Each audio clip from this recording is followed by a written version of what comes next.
to the Titanic VR guided tour. We are currently 3.8 kilometres below the surface of the North Atlantic and 100 metres east of the bow. This submersible is on autopilot. However, you can adjust your spotlight using the far left lever. Please keep your arms and legs inside the vehicle at all times. I'll provide you with information about locations as we pass them, so please sit back, relax and enjoy the ride.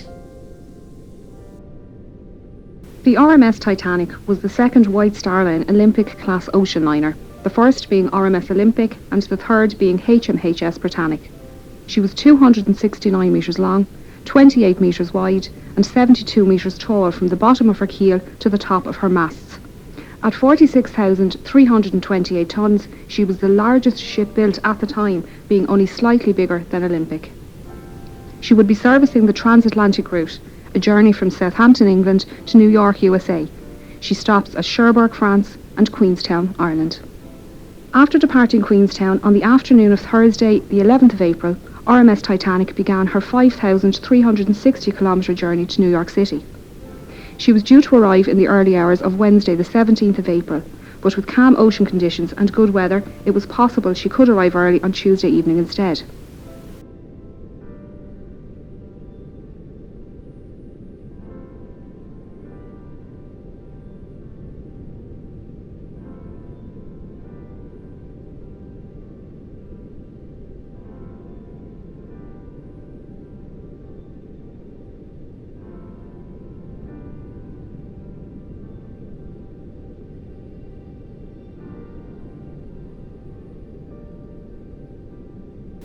The night of the 14th of April was moonless and a light fog was developing on the horizon. Titanic's captain, Edward Smith, had received a number of ice warnings during the day and had changed their course so they were further south to avoid the affected areas. The captain retired to bed and First Officer William Murdoch took charge of the bridge as officer of the watch. Titanic steamed ahead until 11:40 p.m. when the lookouts Frederick Fleet and Reginald Lee spotted an iceberg directly ahead. Fleet rang the warning bell 3 times to indicate an obstacle ahead and phoned the bridge. Murdoch gave the order, hard a starboard, and the ship turned to port, but it was too late. Titanic struck the iceberg on her starboard side.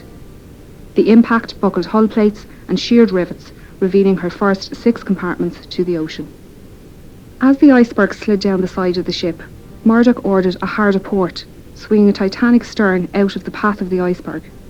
He also closed the watertight doors, isolating the flooding to those damaged compartments. The forward 3 hatches, along with the peak tank and boiler rooms 5 and 6, were breached. After the collision, R.M.S. Titanic stopped and almost immediately took a starboard list. The captain organised a group to inspect the damage and ordered the carpenter, John Maxwell, to sound the ship.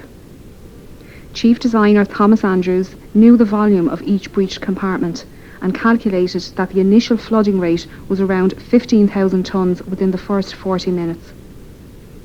With this information, he estimated Titanic would sink within 90 minutes. He then informed the captain, who then ordered the officers to begin preparing the lifeboats.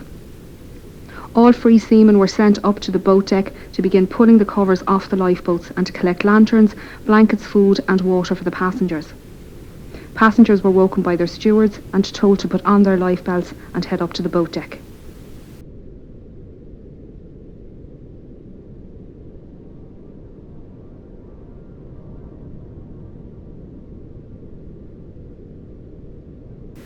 Titanic carried just 20 lifeboats, 4 more than required by the regulations outlined by the British Board of Trade. There were 14 regular wooden lifeboats, 2 smaller cutters and 4 Engelhart collapsible boats. The total capacity of these lifeboats was only 1,178 people, far less than the total on board. This fact must have weighed heavily on the captain's mind, as he specified the boats to be filled with women and children first.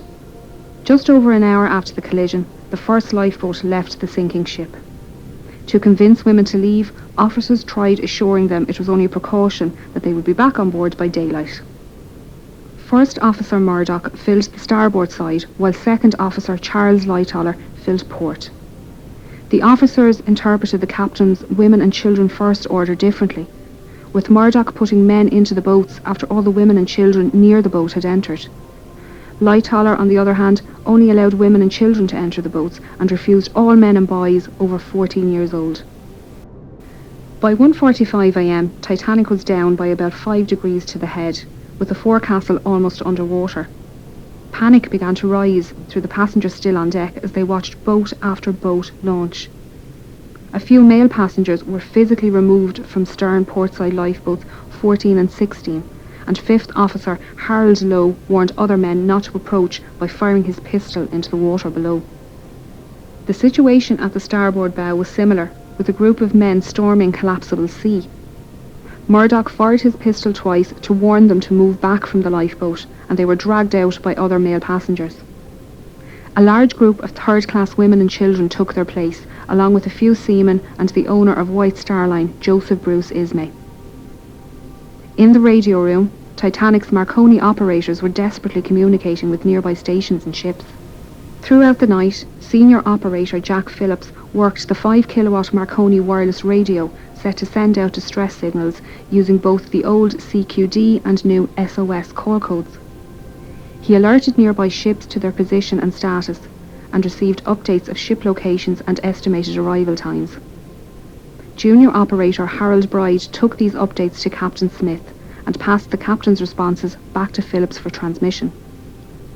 R.M.S. Carpathia radio operator Harold Cotton was off duty and about to go to bed when he decided to listen in to the nightly news from Cape Cod. Operators there mentioned they had ice warnings for Titanic, and Cotton decided to pass on the message. He was surprised when Phillips responded to his call with a CQD and gave Titanic's location. Cotton immediately took the message to Carpathia's captain, Arthur Rostron, who ordered all hands on deck and told Cotton to let Titanic know they were on their way.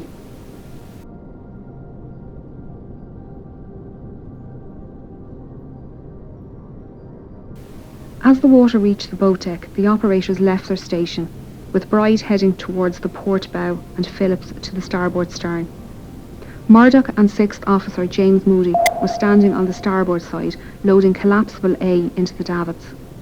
Lightoller was on the officers' quarters rooftop, removing collapsible B, when the bridge suddenly ducked under the surface. Waves washed over the decks, carrying people and the collapsible lifeboats into the ocean. The forward funnel collapsed at its base, with the resulting wave crushing the starboard bridge wing and those swimming in the water nearby. The stern rose out of the water, peaking at an angle of around 15 degrees. This placed stress on Titanic's keel, which buckled and twisted, tearing the ship in half and sending the waterlogged bow plummeting to the ocean floor. The tear wasn't clean, with decks failing to hold on at varying positions. The stern, now rapidly filling with water, bobbed on the surface for a few minutes before slipping under. R.M.S. Titanic was carrying an estimated 2,208 passengers and crew, with only 712 surviving the disaster. Those who survived spent the night floating in darkness until R.M.S. Carpathia arrived around 4 a.m. Captain Rostron had pushed the Cunard liner to break her speed record, but it wasn't enough. Titanic had sunk before Carpathia arrived, and they found 20 lifeboats at Titanic's location. Unfortunately, the exact number of victims is unknown, as there were many last-minute ticket purchases and cancellations, and that documentation was lost along with the ship. Of the 1,317 known passengers, over half were travelling third class or steerage as it was known.